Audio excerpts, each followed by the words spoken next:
Insight IAS की current affair देखने वाले हैं 24 मई की यूपीएससी के लिए। तो चलो देखते हैं। सबसे पहले आपकी आ रही है GS1 के लिए updated India's coast line length. Basically आपकी इंडिया की कोस्ट लाइन क्या है। तो आपकी जो ministry of affairs home affairs ने अभी बोला है कि जो इंडिया की कोस्ट लाइन लेंथ है वो आपकी 11,099 किलोमीटर है जो आज के टाइम पे आ रही है। ठीक है, लेकिन उसको अगर हमें देखना है कि बहुत सी ये जो चेंज है आपका वो लैंड गेन का नहीं है या कोई मैपिंग का नहीं है, वो हाईलाइट करता है कोस्ट लाइन पैराडॉक्स को। और इसी हिसाब से चीज़ें यहाँ पे देखी जाती हैं। जैसे प्रीवियस लेंथ थी आपकी वो 7516 मीटर थी, जो आपकी रिवाइज लेंथ है ये है। और जो 11 स्टेट्स इसमें इन्वॉल्व हैं, आपके 11 कोस्टल स्टेट्स हो गए, 2 यूटीज़ होगी।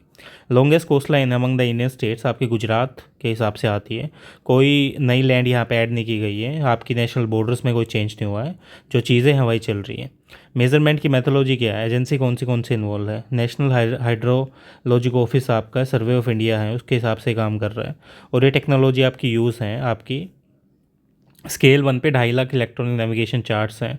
और टूल्स क्या हैं, GIS, लिडार, GPS मैपिंग, ये सारी चीज़ें हैं।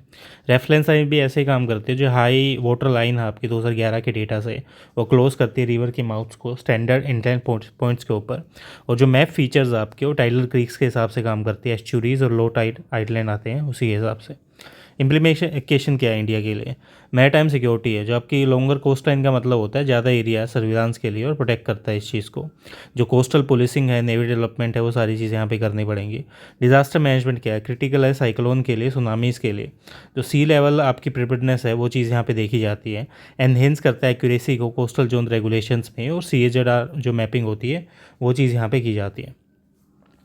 अब आपकी आती है इकोनॉमिक जोनिंग क्या है, इम्पैक्ट करता है EEZ कैलकुलेशंस को और आपके फ़िशिंग राइट एलोकेशंस को, किस हिसाब से आपके फ़िश के राइट दिए जाएंगे और कैसे होगा।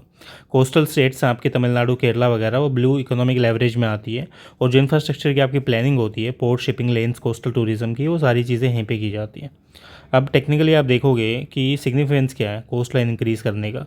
रिफ्लेक्ट करता है सबसे पहले साइंटिफिक प्रोग्रेस को, कोई टेरिटरियल गेन नहीं है। एनहेंस करता है प्रिसीजन्स को मॉडर्न कार्टोग्राफी करके। स्ट्रेंथ करेगा पॉलिसी डिसीजंस की, जो डेटा बैक प्लानिंग होती है आपकी कोस्टल डेवलपमेंट की, बायोडाइवर्सिटी प्रोटेक्शंस की, वो चीज़ देखी जाती है। रीइंफोर्स करता है इंडिया की मैरीटाइम आइडेंटिटी को, सपोर्ट करता है इंडिया के गोल को ब्लू इकोनॉमिक लीडर बनने के। कंक्लूजन क्या है, जो रिवाइज कोस्ट लाइन आपके आउटकम है एडवांस जियोस्पैटिकल टेक्नोलॉजीज़ का, किसी फिजिकल एक्सपेंशन ऑफ लैंड का नहीं है। ये स्ट्रेंथ करता है इंडिया की कैपेसिटी को, सेफगार्ड करता है, डेवलप करता है, सस्टेनेबल करता है आपके कोस्टल रीजन्स को, किस हिसाब से आपके रीजन्स यहाँ पे ठीक किए जाएंगे। शिफ्ट है साइंटिफिक प्रोग्रेस के हिसाब से काम करती है, कोई नेचुरल आपके चेंजेस नहीं आते यहाँ पे। और रीडिफाइन करती है अंडरस्टैंडिंग ऑफ ज्योग्राफी को, किस हिसाब से ठीक करती है, वो चीज़ यहाँ पे देखी जाती है। ठीक है, इसी तरह आपका आता है next, shut down on the land ports for the apparels import from the Bangladesh. जो इंडिया ने है शट डाउन किया रिसेंटली सारे लैंड पोर्ट्स इंपोर्ट करने के लिए, रेडीमेड गारमेंट्स आपके जो बांग्लादेश से आ रहे हैं, जो इफेक्ट करते हैं आपके क्रॉस बॉर्डर ट्रेड को। ठीक है, जो आपकी इंडिया है बैन करता है रेडीमेड गारमेंट्स को जो इंपोर्ट किए जा रहे हैं बांग्लादेश से। और आपके सारे लैंड पोर्ट्स हैं जो अलाउ करते हैं इनको, नहावा, सेवा और जो आपका कोलकाता सी पोर्ट है, वो सारी चीज़ें हैं। जो आपके अफेक्टेड पोर्ट हैं असम, त्रिपुरा, मेघालय, मिज़ोरम, वेस्ट बंगाल, ये सारे पोर्ट्स हैं आपके, जो ये बेसिकली यहाँ पे इफेक्टेड हैं। ठीक है, इसी के हिसाब से चीज़ें यहाँ पे देखी जाती हैं। अब तुमने ये देख लिया कि ये सारी चीज़ें आ गई, अब रीज़न बिहाइंड क्या है इनके पीछे। देखो, जो रेसिप्रोकलिटी है, बांग्लादेश बेसिकली रिस्ट्रिक्ट करता है कॉटन यान को, इंपोर्ट्स को, इंडियन राइस को, जो ट्रांसलेट करता है अपने लैंड पोर्ट्स के थ्रू। सिक्योरिटी और स्ट्रेटजी देखी जाती है, इंडिया ऑब्जेक्ट करता है ढाका का क्लोजर टाइज है चाइना के साथ, जो परस्यूड करता है undermining of the north east strategic identity, वो चीज़ देखी जाती है। की फीचर्स क्या है, जो बैन इंक्लूड करता है प्रोसेस फूड्स को और प्लास्टिक गुड्स को, वुडन फर्नीचर्स को, ये सारी चीज़ें। और जो एग्जाम्पशंस क्या आपकी, fish, LPG, edible oil, crush stone, ये सारी चीज़ें देखी जाती है। एम क्या, करेक्ट करना आपका ट्रांस ट्रेड एसिमेट्री और एसरटेन करना रीजनल पॉलिटिकल लेवरेज को, जिस हिसाब से आपकी चीज़ें ठीक की जा रही है। इम्प्लीमेशन क्या है आपके बांग्लादेश पे, आप देखोगे तो वहाँ पे इम्प्लीकेशंस आते हैं, किस हिसाब से आप ये देखोगे बांग्लादेश में कि बहुत सी कैसे कर सकते हो, और टेक्निकली ये किस हिसाब से हो सकता है वो भी आप यहाँ पे देख के चलोगे। और जनरली अगर आप बांग्लादेश वाली बात करो तो ये नंबर आपके यहाँ पे अलग अलग डिफ़ाइन करते हैं, जो आपका स्ट्रेटजिक और बाकी मतलब कॉम्प्लिकेशंस के हिसाब से आता है कि बॉस कितना ये ठीक कर रहा है, कितना ये गलत कर रहा है, और किस हिसाब से आप इसको देखोगे, जो ये देखने के लिए आपका रेडी रहेगा। ठीक है, ये चीज़ आपकी यहाँ पे शो होती है। अब टेक्सटाइल सेटबैक में भी है कि 700 मिलियन का अप्रैल एक्सपोर्ट होता है इंडिया में, और आप ये फेस करते हो डिसरप्शन, स्पेशली आपके लैंड डिपेंडेंट एक्सपोर्टर से। ट्रेड डाइवर्जन रिस्क होता है, इम्पैक्ट करता है ऑर्डर्स को नेपाल और भूटान के लिए, जो इंक्रीज़ करता है सप्लाई की अनसर्टेनिटी को सब कॉन्टिनेंट्स में। इन्वेस्टर्स का कंसर्न है, जो डिप्लोमेटिक फ्रिक्शन है, डिस्करेज करता है एफडीआई इन्फ्लो को। और कैसे आप स्पेशली बांग्लादेश या टेक्सटाइल में एक्सपोर्ट प्रोसेसिंग जोन्स को आप यहाँ पे यूज़ करते हो। ठीक है, इंडिया में भी नॉर्थ ईस्ट आपकी मार्केट है, रीओरिएंटेशंस हैं, जैसे रिड्यूस करता है आपके ढाका का जो डोमिनेंस है, प्रमोट करता है लोकल एंटरप्रेन्योरशिप को, जिस हिसाब से आपका आत्मनिर्भर भारत यहाँ काम कर रहा है। लॉजिस्टिक कॉस्ट आती है, जो आपकी सी रूट्स में काम करते हैं और इंक्रीज़ करती है आपके ट्रांजिट को, फ्रेट कॉस्ट को इंडियन इंपोर्टर्स के लिए, और वे अहेड क्या है इसका। रिस्टोर करना सबसे पहले, जो आपकी ग्लोबल डायलॉग चैनल्स हैं उनको रिस्टोर करो आप, किस हिसाब से आपके इंडिया और बांग्लादेश हैं री एंगेज होते हैं आपके डिप्लोमेटिक प्लेटफॉर्म्स की तरह, और किस हिसाब से आप इसको देखोगे कि ये टेक्निकली आपके लिए काम करेंगे। ठीक है, वो चीज़ ही देखी जाती है।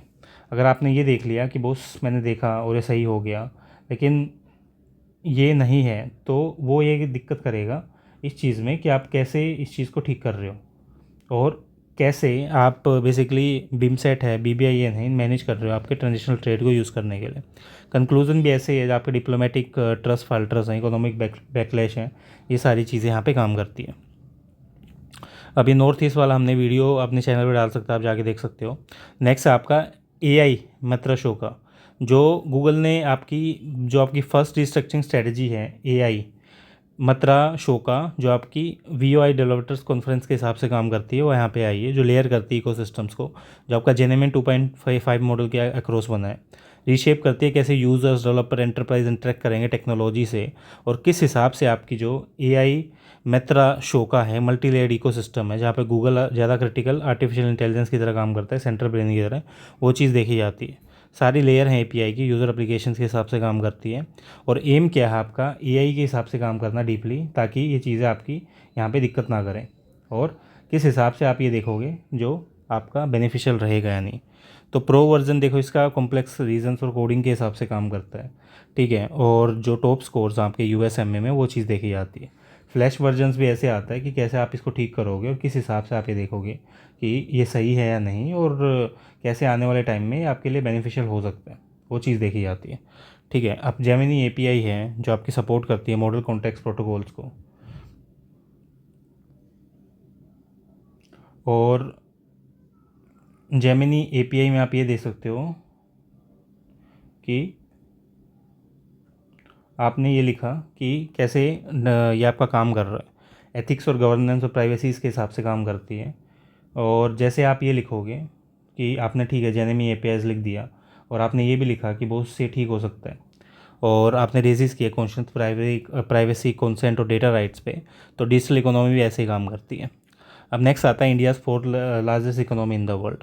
तो इंडिया सरपास कर गया जापान को fourth largest economy in the world बनने के लिए, जो कंफर्म किया नीति आयोग के सीईओ ने आपका डेटा में। और जो आपकी इंडिया है, as per the IMF record, जो नॉमिनल जीडीपी है प्रोजेक्ट की है 4.19 ट्रिलियन की, जो आपकी सरपास करती है जापान की जीडीपी को, और जो मार्क्स करता है major shift in the economic order और राइजिंग इन्फ्लुएंस के बारे में। जो इंडिया की न्यू इकोनॉमिक स्टेटस है, जो आपकी करंट रैंक है फोर्थ लार्जेस्ट इकोनॉमी ग्लोबली है, प्रीवियस रैंक थी आपकी फिफ्थ थी। जो न्यू रैंक ऑर्डर है आपको यूनाइटेड स्टेट, चाइना, जर्मनी और इंडिया और जापान। जो सिग्निफिकेंस ऑफ अचीवमेंट है, ग्लोबल कॉन्फिडेंस बूस्ट है आपका, जो रीइंफोर्स करता है इंडियाज़ के रोल को एज ए की ग्लोबल इकोनॉमिक पावर, और अट्रैक्ट करता है आपकी इंक्रीज एफडीआई और इंटरनेशनल पार्टनरशिप्स को। डोमेस्टिक इकोनॉमिक ग्रोथ है, जो जीडीपी आपका डबल है 2 ट्रिलियन से 4 ट्रिलियन, और पर कैपिटा इनकम आपकी इसी के हिसाब से इंक्रीज़ हो रही है। स्ट्रेटजिक मैन्युफैक्चरिंग हब है कॉस्ट इफेक्टिव प्रोडक्शंस के हिसाब से, और इसी के हिसाब से आपकी जो ग्लोबल है एप्पल्स की बेसिकली पुश है, जो यहाँ पे दिया जाता है। ठीक है, अब नेक्स्ट है Nagashankar temple model for turtle conversations. ये एक नई चीज़ आई है जो यहाँ पे आपकी काम कर रही है। तो ये है आपकी जो लोकेशन आपकी बिस्वा डिस्ट्रिक्ट है सुटेरा में, जो 70 किलोमीटर है तेजपुर असम से। हिस्टोरिकल बैकग्राउंड क्या है, 4th सेंचुरी एडी में किंग नागाशंकर ऑफ नागशा डायनेस्टी में बनवाया था, डेडिकेटेड आपके लॉर्ड शिवा को, और होनर करता है टर्टल्स को आपके लॉर्ड विष्णु के। की फीचर्स क्या है, आपके लार्ज पॉन्ड है, 250 से 300 टर्टल हैं, जिसमें क्रिटिकली एंडेंजर ब्लैक सॉफ्ट सल जो आपकी टर्टल्स हैं वो भी आते हैं। होम है पिकॉक का, पाइथन्स का, डियर्स का, और रिलीजियस और इकोलॉजिकल पर्पस दोनों में काम करता है। बायोडिवर्सिटी प्रजर्वेशन है, सपोर्ट करता है 3 रेयर स्पीसीज़ को। ब्लैक सॉफ्ट सेल है, इंडियन सॉफ्ट सेल और मलयालम सॉफ्ट टर्टल्स है। पॉन्ड आपका फेड है ब्रह्मपुत्र रिवर से और ऑफरिंग करता है suitable habitat. Nagashankar temple committee है, वर्क्स करती है आपके टर्टल सर्वाइवल अलायंस के साथ, जो हेल्प करता है अर्थ, काजीरंगा और नेशनल पार्क्स में। फॉरेस्ट डिपार्टमेंट आर्टिफिशियली इंक्यूबेट करता है टर्टल एग्स को, रिलीज़ करता है हैचिंग इनटू द वाइल्ड। ठीक है, ये चीज़ यहाँ पे आती है। अब टेक्निकली आपने देखा कि बहुत ये हो गया, हमने टर्टल्स का बाकी सारी चीज़ें भी कर ली। अब आपका ये हो सकता है कि किस हिसाब से आप इसको करोगे ताकि आपके लिए बेनिफिशियल रहे और आप ये देख सको कि जनरली होता है या नहीं। ठीक है, और आपका अनंत मलेरियल एजेंट्स क्या है, एक नई स्टडी पब्लिश की है जो आपकी ब्लॉक करती है डेवलपमेंट मस्कीटोस, इंसेक्टिसाइड स्ट्रेन्स वगैरह में, और जो केमिकल्स है कंपाउंड्स टारगेट के हिसाब से, पैरासाइट्स के हिसाब से वो काम करते हैं। जो एंडोरेंस लाइक कॉन्टेल्स होते हैं वो यहाँ पे आपके देखे जाते हैं, और उसी हिसाब से आप ये देखते हो कि कैसे ये बेसिकली आपको करेंगे। फुल ब्लॉक्स होते हैं और इसी हिसाब की आपकी लिमिटेशंस आती हैं। जो मलयालास की न्यू आपकी जियोलॉजिस्ट डिस्कवरी है वो इसी हिसाब से काम करती है। और टेक्निकली आप देखते हो कि आपने ये लिखा कि ठीक है, तो आपके लिए ये बेनिफिशियल कितने किस हद तक होगा और कैसे आप इसको ठीक करोगे ताकि ये आपके लिए बेनिफिशियल एज ए नंबर आ सके। और इसी को आप जियोलॉजिस्ट डिस्कवर न्यू केविक ड्रेवलिंग्स के हिसाब से काम करोगे। और टेक्निकली आपने लिखा कि वो हाँ ये सही हो गया या गलत हो गया, तो आपको ये मशीनरी और ये मुझे मछली वाली सारी चीज़ें देखनी पड़ेगी। तो ठीक है, ये था इतना ही, मिलते हैं नेक्स्ट वीडियो में फॉर द मोर अपडेट्स।